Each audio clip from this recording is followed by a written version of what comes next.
Hello, everybody. Welcome back to Tea Break English Club. Welcome back to another episode. Today, we are talking about universities and university life in the UK. So, Cal, why don't you start us off? And where did you go to uni? What was it like? So I went to uni in Sheffield. I think a few of the people who've tuned in before will already know about that. Um, so I decided to move away for university, as I don't live really near any except Lancaster, which is probably a bit boring, a bit small. So yeah, I decided to move to Sheffield, and I absolutely loved it. I had a great time. Nice. Yeah, and I came to visit you. I Yes. keep forgetting about that, but yeah, I came to visit. So I was a part of the swimming and water polo club at uni. I wasn't good enough to compete, but twice a year there is a big swimming competition for all of the universities in the UK in Sheffield, and I went along with my club to to drink a lot of beer. Basically, that was my job, and yeah, we met up in Sheffield in spoons, like we've talked about before.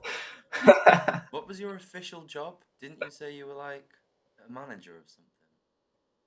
At the swim club. Yeah, on the tour. I think hmm, I don't know. I like to call myself the director of fun or something like that. Making sure everybody's having a good time and not taking it too, too seriously and drinking enough beer. I think Cardiff is one of the few unis in the UK that don't take, they call it bucks. Uh, so all of the sports leagues between all of the unis, it's bucks, BUCS. And yeah, we are one of the only unis that, well, for swimming anyway, don't take it as seriously as we could. Mm. So, So you mentioned then Cardiff University is where you went. You had a good time by the sounds of it. yeah, I had a first year. It was probably the same for you, but the first year was the COVID year, so that was a unique experience. Something definitely pretty different. We were in halls, so halls in the UK are like the university accommodation for first years, kind of like a, I don't know, how would you even describe it? Like a mini hotel, but a very bad one. Yeah, nothing works. Nothing is expected to work. Um, Everything's dirty. There was 10 people living in one flat where I was. Wow. Shared bathrooms. Yeah, chaos. Yeah, we had, well, there are obviously lots of different types of halls and different sizes, and you can pay for some really nice ones, but normally it's, well, we had a lot of 8-person flats. Some fours, but they weren't as common. Most of them say nothing works, everything's either broken or breaks really easily. It's probably worth mentioning now that in the UK, it's very normal to move away for university. I know in other countries it's not as common, um, but here most people who go to university seem to go to a different city, sometimes quite far away, which is why it's really common for everyone to live in kind of accommodation, to actually live where they study. Yeah, and how far away is Sheffield from your house, door to door? Well, it shouldn't be that far, but because the train is rubbish, it's like 2.5, 3 hours away. Oh wow, Yeah, yeah. wow! I thought everything up north was a little bit closer. I don't know, Yeah, easier. I think it's easier to get to Edinburgh from mine than it is to get to Sheffield. Wow. Okay. Yeah, that changes my perspective of the UK a little bit, of England, Scotland. Yeah, it takes me like 3.5 hours to drive from home to Cardiff. But because I always drive, it depends on how long you stop for. We always stop at Mackey's at the halfway point. Um, yeah, Mackey's is a thing, I guess. We in the UK, everybody calls McDonald's Mackey's. Yeah, I think controversially in Australia they call it Macca's. Yeah, yeah, that's right. I think it's the same in New Zealand. Yeah, Macca's. Yeah. What do they call it in the US? Do they call it just McDonald's? I Oh, don't know. But anyway, we say Mackey's, make a Mackey's stop halfway. And yeah, so normally about 3.5 hours again, depending on traffic. I can't really get the train to Cardiff from Cornwall because the trains are just ridiculously expensive. And really? yeah, well, in Cornwall there's only one line, one railway line. So yeah, it's yeah, a rip off, complete rip off. So back in tracking back a little bit. First year was COVID year, as we call it, for both of us. How was your experience going to university during COVID? Yeah, it was definitely weird, but because the in halls the buildings were quite big and there were lots of flats kind of next to each other and on top of each other, you got to meet a lot of people really easily.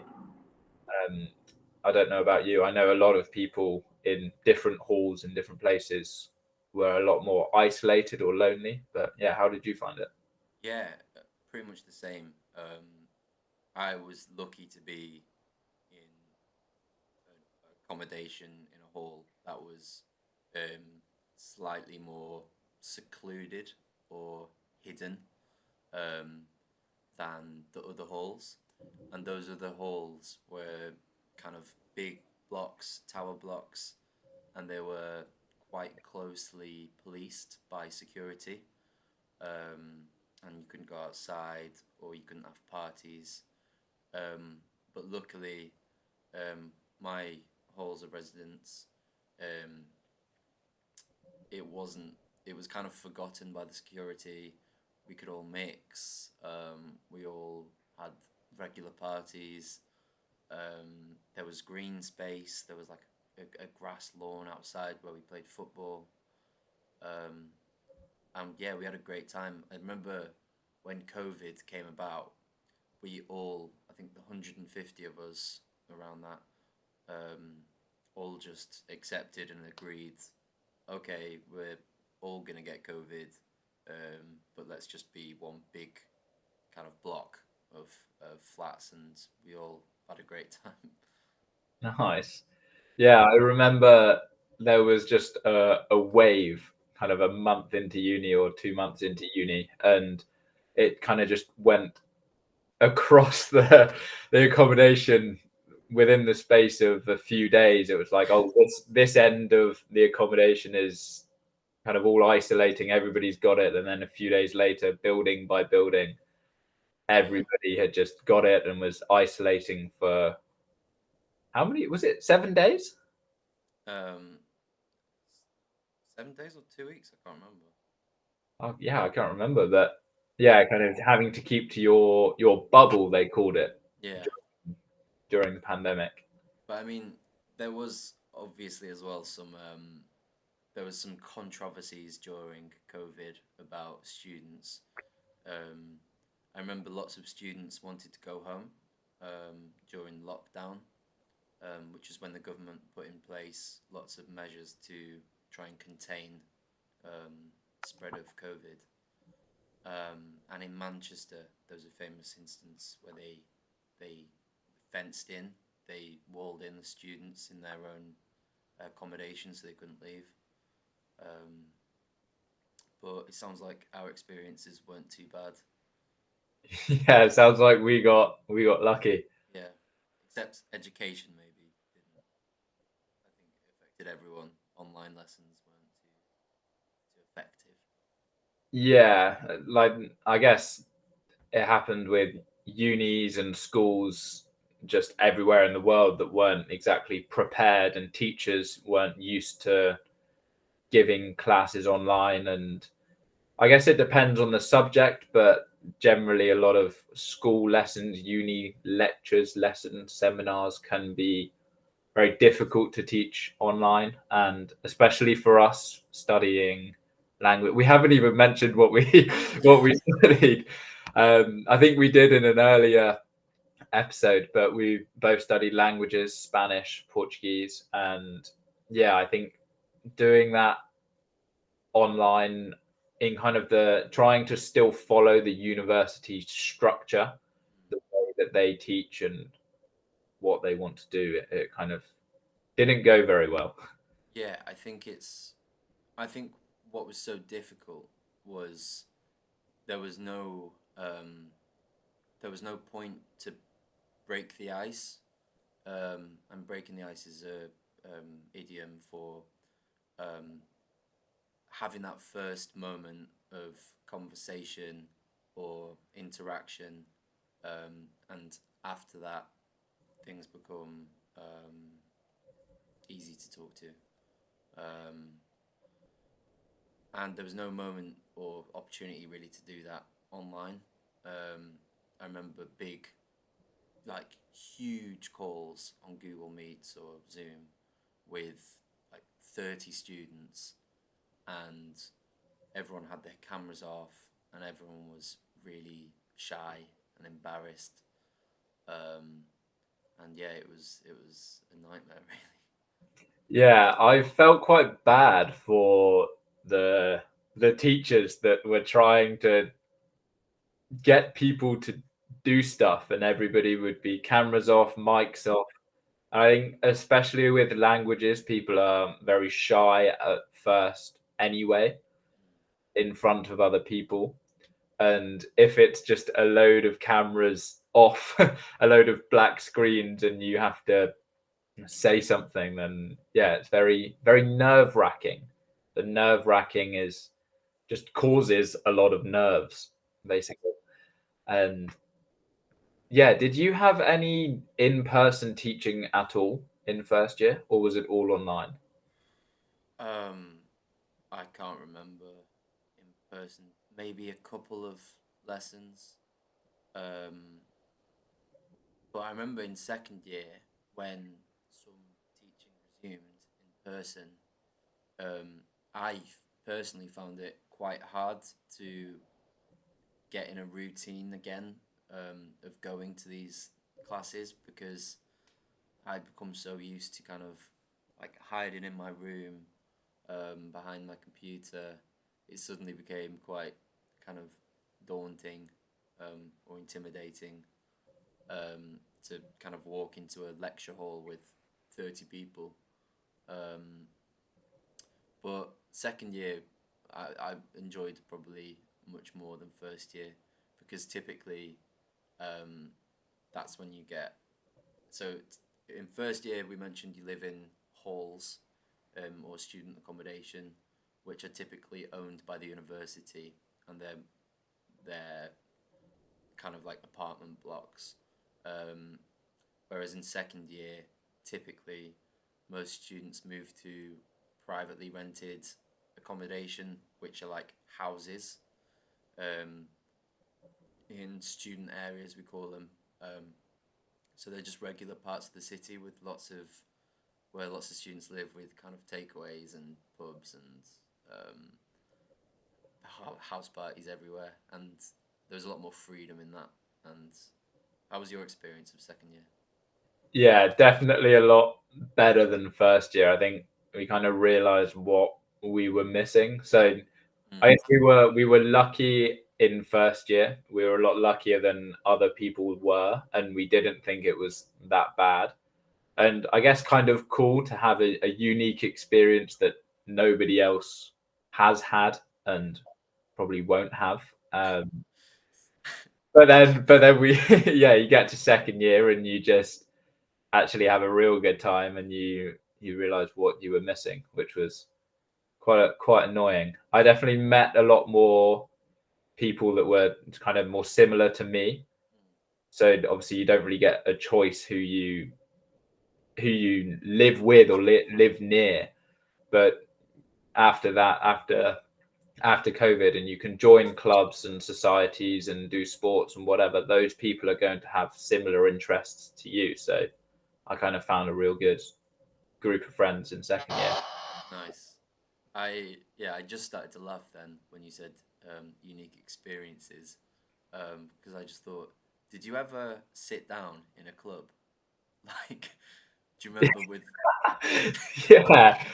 Um. Well, kind of. It was I think it was bingo. Was it either bingo or a quiz or Yeah, something?